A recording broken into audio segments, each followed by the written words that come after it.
Deputado, a minha primeira pergunta é objetiva, direta e acho que todo mundo compreende o momento. Na sua opinião, até uma ofensiva semântica, mas eu vou insistir na pergunta. Que tipo de democracia ou qual nível de democracia nós temos hoje no Brasil, levando-se em conta todos esses fatos recentes, sobretudo os do meio do ano passado até aqui?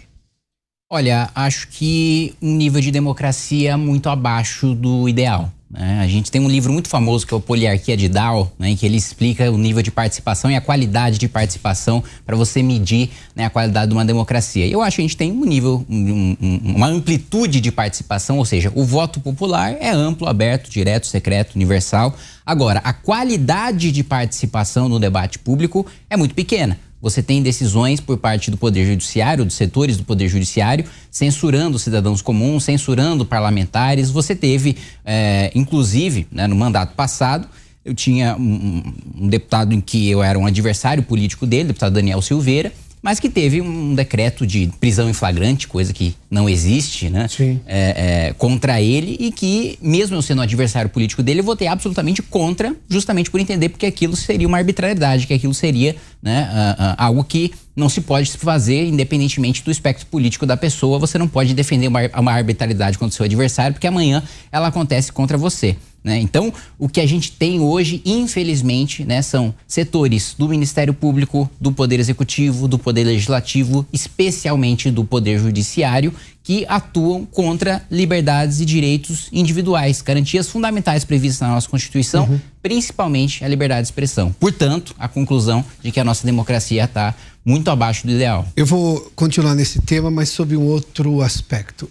E o que é o MBL hoje? Inegável a história recente do MBL, até porque é um movimento também muito novo. Inegável a sua história com o MBL. Mas desde aquele movimento de 2013, quando a gente começou a ver muita gente passar a discussão política brasileira do dia a dia, o que foi talvez o maior alento desde a redemocratização. A gente não via esse tipo de participação. Talvez no impeachment do Collor também, mas não mais que aquilo. A gente voltou a ter povo na rua. E povo na rua que, para usar uma expressão da época, ia de graça. Ou seja, não é porque estava ali mantido por sindicatos ou grupos da esquerda que normalmente faziam isso e tinham a hegemonia da rua. Mas o MBL era crítico de Dilma Rousseff, apoiador do impeachment de Dilma Rousseff, depois apoiou Jair Bolsonaro e depois se voltou contra Bolsonaro. Aí o MBL começou a ser criticado. Levando-se em conta o estado de coisas que nós temos hoje, e isso é recente, contra o final do governo Bolsonaro, e também agora nesse momento, com mudanças de interpretação constitucional que saltam aos olhos, o MBL tem parte dessa culpa, porque não só se elegeu um novo presidente, como a gente viu um Supremo ganhar um poder que não tinha. Um Congresso se diminuir a um tamanho que ele também não costumava fazer. Esse cálculo na eleição presidencial que o MBL fez foi equivocado ou foi uma questão de momento?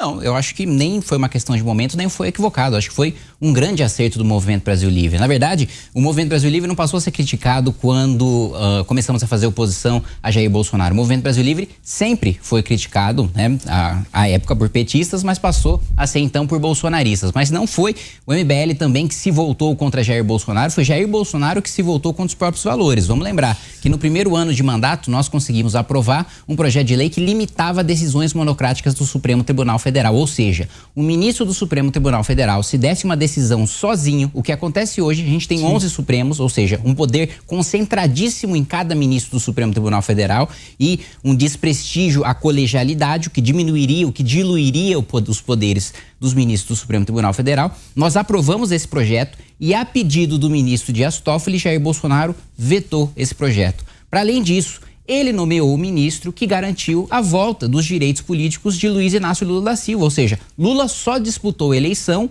em razão de um voto dado por um ministro indicado por Jair Bolsonaro. Mais do que isso, os petistas pararam de ser acusados, pararam de ser denunciados e pararam de ser presos porque Jair Bolsonaro nomeou para a Procuradoria-Geral da República um amigo íntimo de José Dirceu, né? Um sujeito que escreve dedicatórias amorosas, inclusive, né?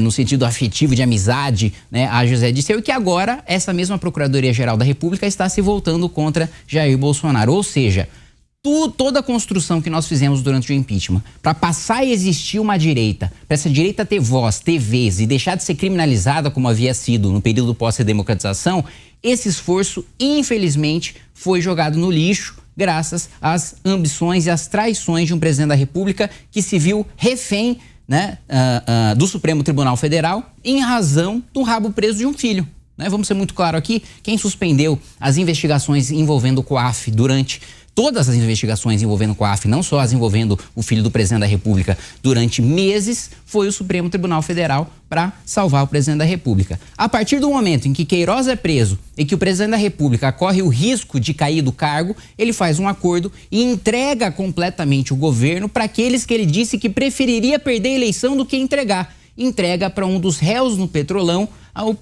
o seu principal ministério, e a partir daí a gente só vai por água abaixo. Então, não acredito que a gente tenha errado de nenhuma maneira. Pelo contrário, eu acho que a gente mantém a nossa coerência desde o ano da nossa fundação. Cometemos erros? Cometemos. Nós admitimos quando nós cometemos erros. Agora, esse não foi um erro. E quais foram os erros? Acho que um erro do Movimento Brasil Livre foi na tentativa de popularizar a política, de dinamizar a política por meio do meme, né? Um meme político, né? Na nossa fórmula, como ele é construído. É uma curadoria de notícia, a gente pega aquilo que o nosso público quer ler, se interessa por aquilo, coloca o nosso valor, o nosso ideal, o que a gente acredita naquela mensagem e, ao mesmo tempo, coloca um toque de humor. Eu acho que a gente pode ter, sim, e nós fizemos uma meia-culpa no passado em razão disso, superficializado o debate público, né, durante algum tempo em razão do uso exacerbado dessa fórmula, por assim dizer. E nós fizemos uma meia-culpa sem nenhum problema em razão disso.